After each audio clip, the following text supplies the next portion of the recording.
또 지난해 9월 중소기업 중앙회가 소상공인 대상으로 한 설문조사를 했습니다.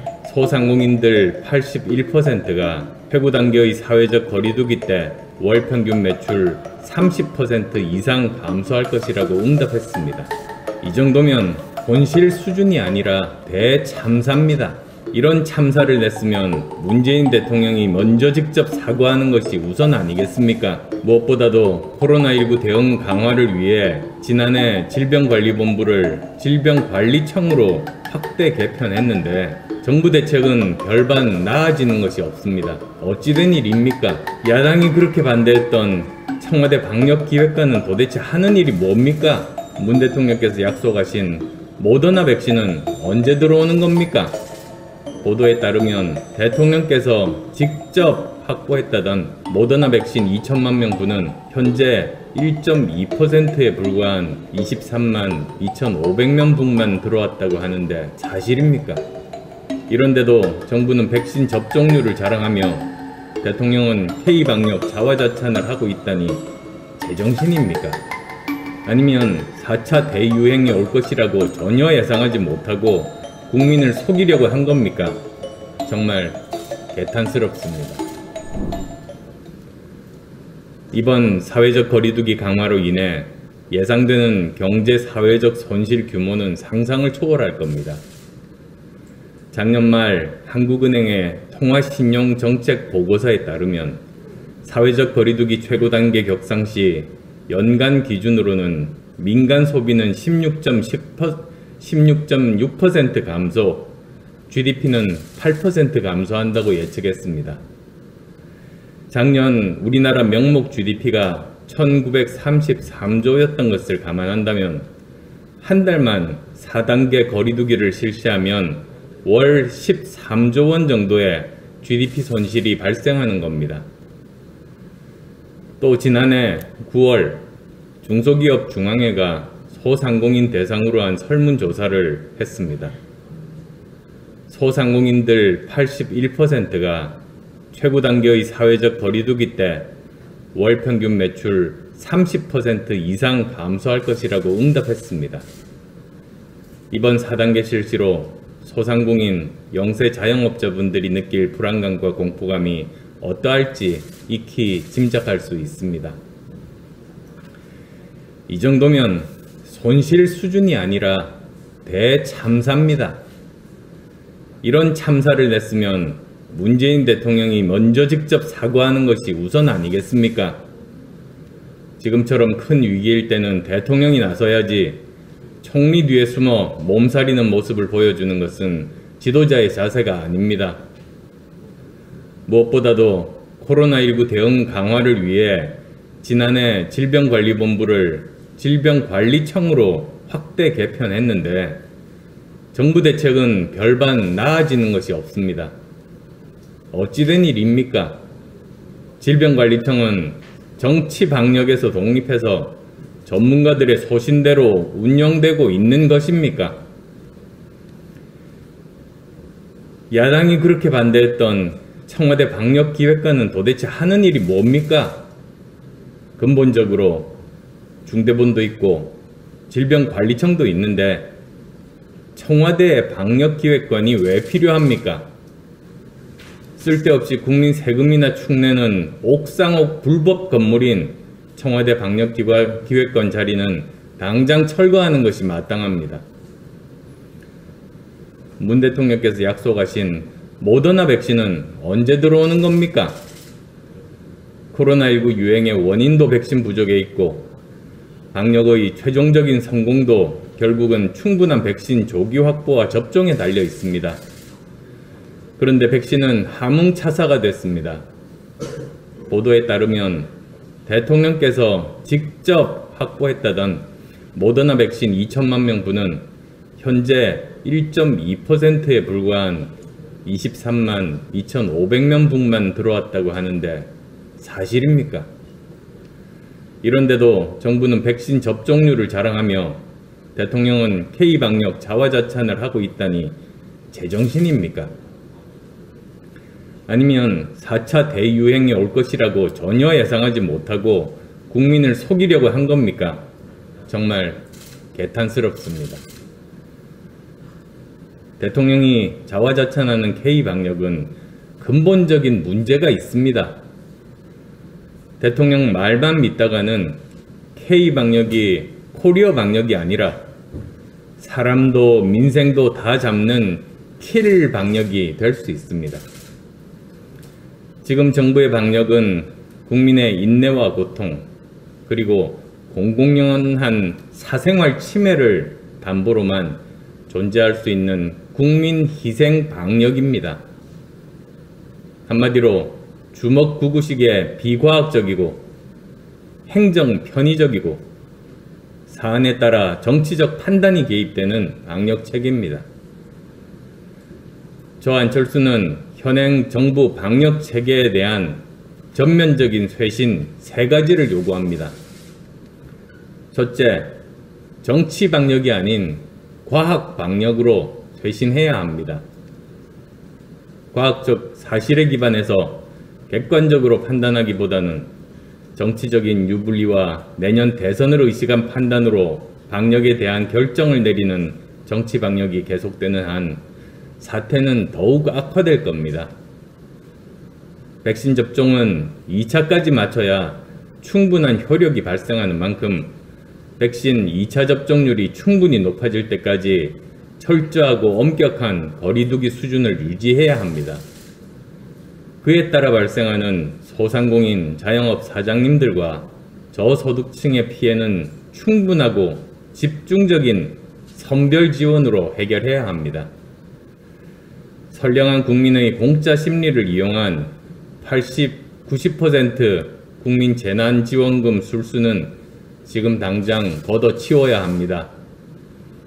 앞으로 이 사태가 얼마나 오래갈지 모르고 재정은 고갈되는데 계속 정권의 인기 유지만 생각하고 있을 겁니까? 둘째, 억압적 방역이 아닌 국민 공감 방역으로 전환해야 합니다. 세계가 칭찬한 우리의 방역은 우리 국민의 인내와 고통이 있었기에 가능한 겁니다. 더 이상 권위주의적이고 행정 편의주의적인 발상에 기반한 일방적 지침과 벌금으로 국민 협조를 얻어내는 데는 한계가 있습니다. 대통령과 정부는 제도적 권위와 권한을 앞세우지 말고 공감과 설득의 리더십을 먼저 보여줘야 합니다. 정부가 고통 분담에 앞장서는 모범을 보이고 어려운 국민을 우선하며 함께 간다는 확실한 의지와 정책을 보여주어야 합니다. 국민 덕에 나팔 불며 자화자찬하는 가짜 리더십 아니라 국민에 앞서 헌신하는 진정한 위기관리 리더십을 보여줘야 합니다. 셋째, 탁상 방역이 아닌 현장 방역이 되어야 합니다. 이번 거리두기 지침을 보면서 많은 분들이 짜증과 실소를 금치 못하고 있습니다. 러닝머신 운동을 속도를 시속 6km 이하로 제한하고 그룹 운동은 비교적 느린 음악을 틀고 하라는 지침. 도대체 어떤 과학적 기준과 근거에 의한 것입니까? 한마디로 탁상 행정, 주먹구구 방역이 만들어낸 블랙 코미디입니다. 정부에 묻습니다. 지금 이 시국이 농담이나 하고 있을 때입니까? 대통령과 총리부터 책상에 앉아있지 말고 지금 당장 현장에 나가 현장의 목소리, 민생의 절규를 듣고 현장에 맞는 현장에서 수용 가능한 방역 지침을 제시하기 바랍니다. 저는 이미 정치권에서 가장 먼저 작년 5월에는 백신 도입 준비를 촉구했고 올해 2월부터는 여러 차례 변이 바이러스 창궐에 따른 4차 대규모 확산의 가능성을 경고해 왔습니다. 제 지난 2월 달에 최고위 발언 혹시 준비가 되어 있습니까?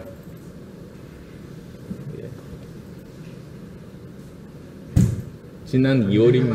백신들이 남아공 등 코로나19 변종에는 효능이 떨어지는 것으로 나타나고 있습니다. 정부의 전망보다 더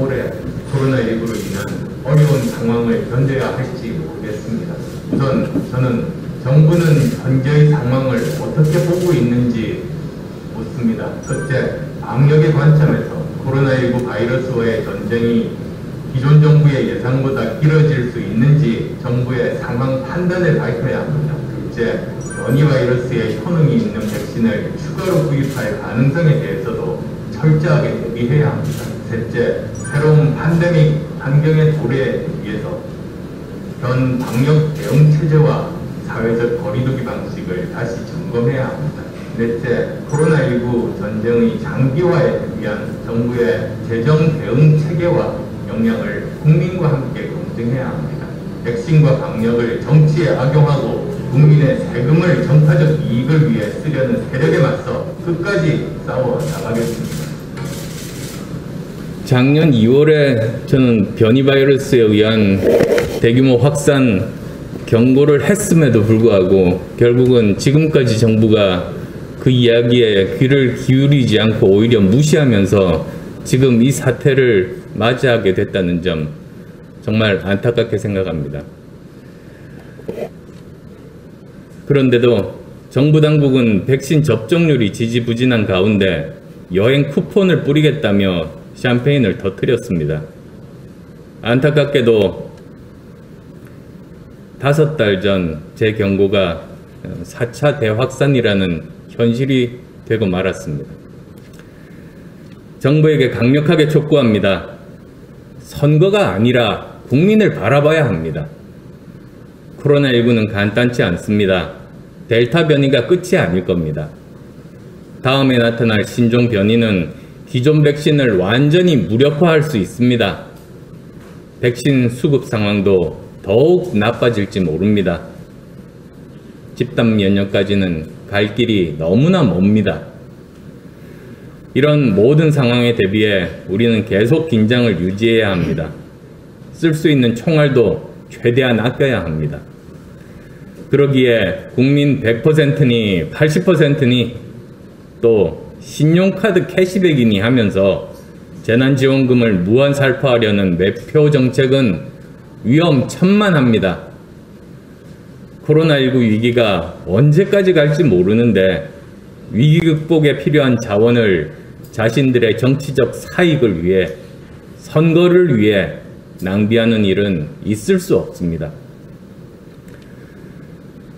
마지막으로 문재인 정부의 주먹구구식 정치 방역을 보면서 과학기술 중심적 사고의 중요성을 다시 한번 말씀드립니다. 위기일수록 사실에 근거한 과학기술적 사고와 접근이 정책 결정의 중심이 되어야 합니다. 과학은 거짓말을 하지 않습니다. 모든 과정이 투명하고 합리적이어야 정확한 결정을 이끌어낼 수 있습니다. 지금의 국난 극복을 위해서는 선거나 표심을 계산하는 정치 방역이 아니라 코로나19 문제 자체의 해결에 집중하는 과학기술적 사고와 접근이 어느 때보다도 높이 요구됩니다. 정치인이나 행정관료보다 과학자와 전문가의 판단이 우선되어야 합니다. 미래로 가는 길도 마찬가지입니다. 대한민국은 이념과 진영 논리가 가리키는 방향이 아니라 과학기술과 이성이 가리키는 방향으로 나아가야 합니다. 이번 코로나19 대응을 보면서 그 중요성은 더욱 분명해졌습니다. 이제는 과학기술 중심적 사고, 실사구시의 축으로 실용정치 시대를 열어야만이 우리에게 미래가 있습니다. 위기의 시대, 정치공학적 사고에서 벗어난 과학적이고 슬기로운 대처로 전환할 것을 대통령과 정부 여당에게 강력하게 촉구합니다.